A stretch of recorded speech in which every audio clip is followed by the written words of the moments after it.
Hannes worried that love was only maybe a persistent nagging thought, but Lauren pointed out the ghostliness and zombie-like qualities of those who tried or were forced to do without love. Hannes remarked how she had somehow woken too early the other morning and heard the ghost of a voice of a woman singing in the passage, and saw out her window also a distant hill with a sad mourning siren sparking over and down the hill's rise. Hannes wondered what sort of suitors there would be if one could live by the sea, away from the claustrophobic walls of the city dense with lives and with a view unblocked on its way to eternity, and if human eyes worked better a view able to skip off the curve of the planet and into the cold mystery of space. Hannes wondered and wondered and wondered aloud what she would do and how the situation would finish itself, how things would come out in the end, if she would wind up married or not, if she would grow old past the point of suitors having made no decisions towards marriage, if she would perhaps be able to live on without marriage, if she was trapped in an inevitable slide towards a destiny she had not chosen, if she would make the right choice in the end, and then she wondered finally what the resolution of all of it would be. Lauren Tressel then at last finally waited for Hannes Rigby's wondering and chattering of needlessly worrisome repetition and rehash to pass, and thereupon remarked primly that there was never resolution, there was only either evolution or dwindling to extinction. Dear Malky, you see an old woman stumble on the sidewalk, and our old woman friend looks back at exactly what her friend stumbled on, as though that would solve it.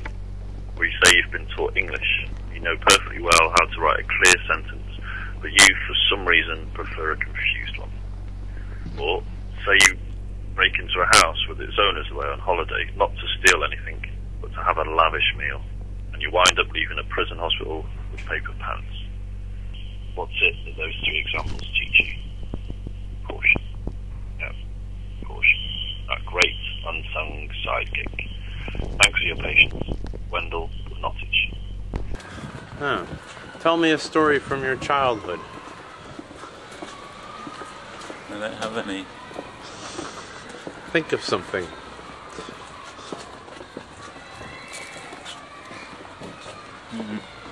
Never did I see something so lonely.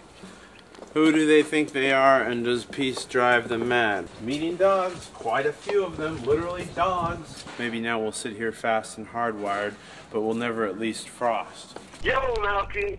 Right shoelaces, black holes to the tails.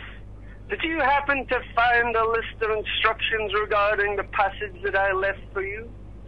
I've got a terrible sinking feeling some frivolous someone found them and proceeded to obey none of them whatsoever. Nervous on this end. Ackroyd Max. In the spring months, Elmley, Ebury and Gatliff Millbank, good friends 3 years gone, but hitherto blissfully unaware they were suitors to the same woman, were engaging their favoured pastime, that of half discussing death and half trying to read or recite from memory screes, essays, manifestos, diatribes, and notes of light-hearted self-loathing, as they walked the passage and progressively grew less sober.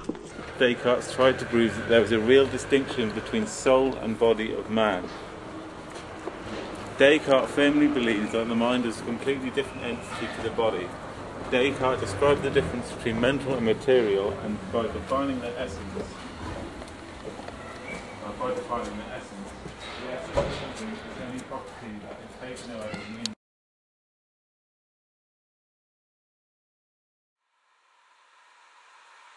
Dear Malky, actually, this is the last letter, as I'm opting out of another romance. Sorry we couldn't get together, but I'm just not prepared for another significant other after the fresh wounds of the last one.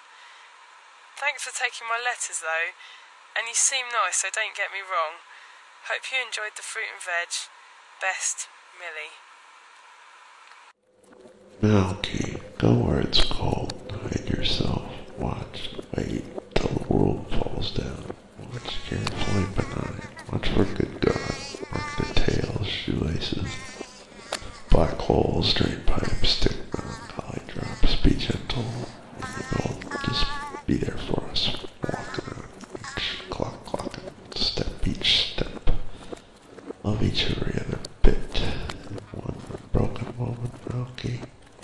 whimpering away. First I gave you sight, then hearing, then both, yeah. I said I'd show you a ghost, so you can confirm life after death, etc. But even with such a sight, you won't be sure you saw anything. And if you do see something, you won't be sure, for certain. But it's a ghost, I promise, yeah. Malky, most obliging. Your lover girl and friends call and you don't answer. What's with you not being with us, eh? Okay.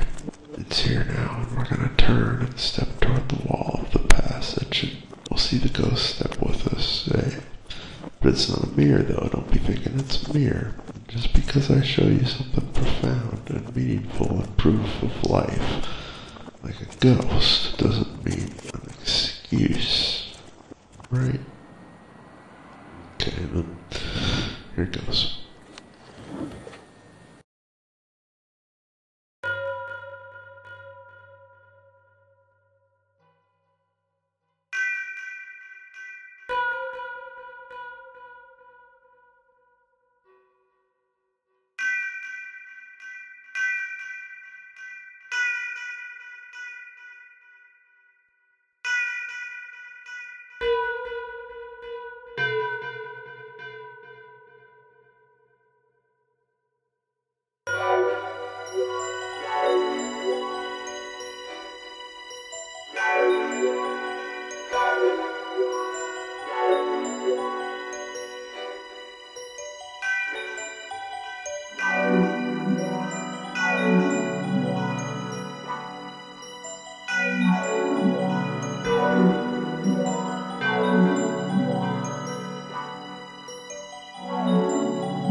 Yeah.